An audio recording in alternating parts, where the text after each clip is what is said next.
Who knows what creatures lurk in the deep, dark depths of the world's oceans, lakes and rivers? We've barely dipped our toe into exploring these vast, mysterious bodies of water.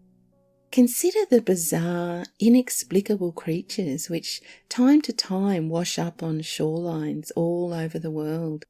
Some can be explained away, but others can't. Well, there is more for us to discover than we can begin to imagine. Let me take you now to a place about 100 miles southwest of Loch Ness, to the lesser-known Loch Morar. A serpent creature known as Morag, similar in appearance to the monster of Loch Ness, has been sighted in Loch Morar, Scotland, since 1887. This terrifying encounter took place in 1969. The fateful day began as many had before, but proved a nerve-shattering one for Duncan MacDonald and William Simpson. The two fishermen were heading home across the loch in their motor cruiser. It was a hot summer afternoon, and they had enjoyed a pleasant day of fishing. As they chugged along the loch, they reckoned it was time for a well-earned cup of tea. Simpson went down into the cabin to put the kettle on, while MacDonald continued steering the cruiser.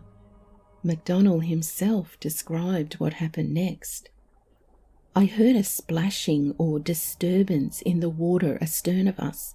I looked up, and about 20 yards behind us, this creature was coming directly after us in our wake.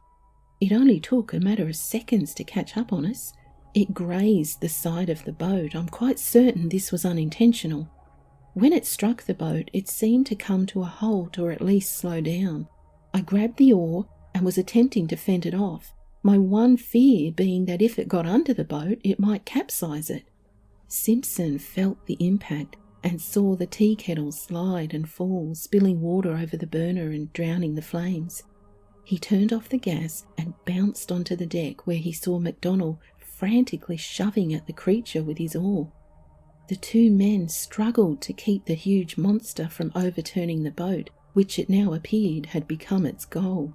It was enormous, an ugly-looking thing and utterly strange, being 25 to 30 feet long and having a large, snake-like head about a foot wide, a back with 3 humps raised about 18 inches above the surface of the water, and rough-textured, dirty brown skin.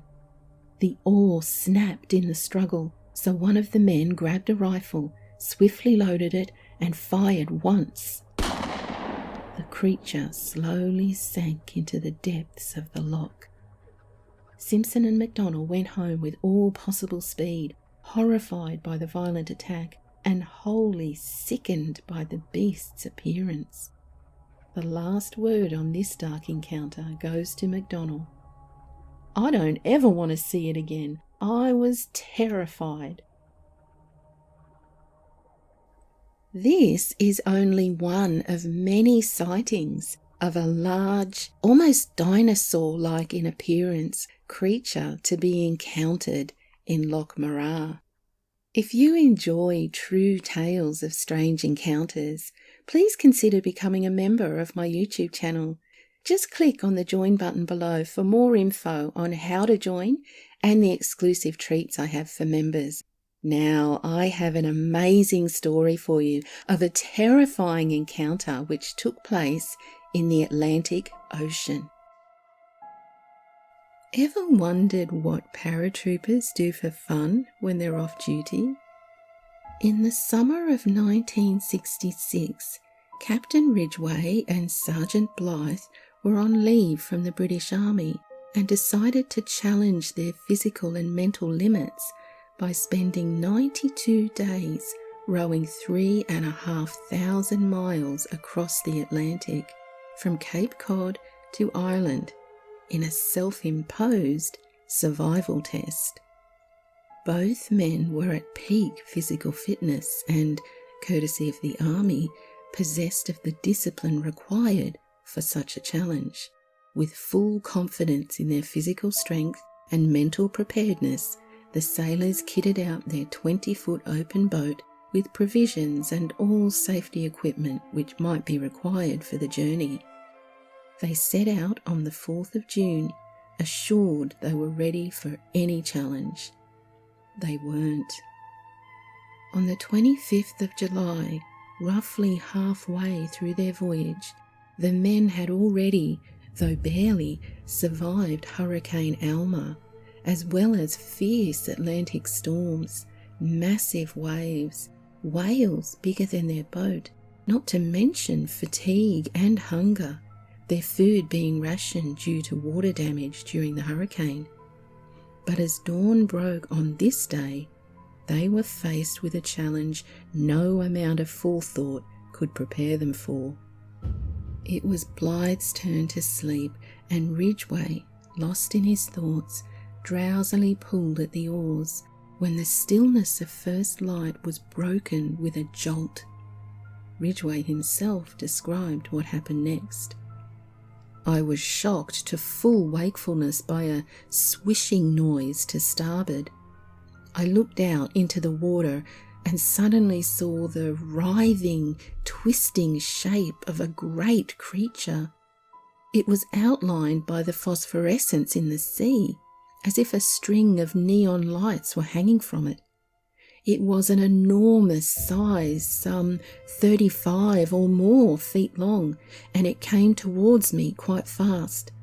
I must have watched it for some 10 seconds. It headed straight at me and disappeared right beneath me. Paralysed in shock and fear at what his eyes had seen, Ridgway stopped rowing, expecting their much smaller boat to be capsized at any moment. But there was nothing. Silence. He steeled himself to move, glancing in the waters surrounding the boat, but saw nothing. Was it lurking in the water beneath, sizing him up, preparing to lunge, barge, or bite? He waited for what felt an eternity, his eyes desperately trying to penetrate the dark water surrounding him, when suddenly it came. A most tremendous splash and surge of water rocked the boat. The monster surfaced, then crashed back into the sea. Ridgway was left shaking, reeling at what he had just seen, not knowing what it was, but at 35 feet long, dark and serpentine in appearance, he was certain what it was not. I am not an imaginative man. I searched for a rational explanation. Blythe and I had seen whales and sharks, dolphins and porpoises, flying fish, all sorts of sea creatures, but this monster in the night was none of these. I reluctantly had to believe that there was only one thing it could have been, a sea serpent. I can only tell what I saw with my own eyes, and I am no longer a disbeliever.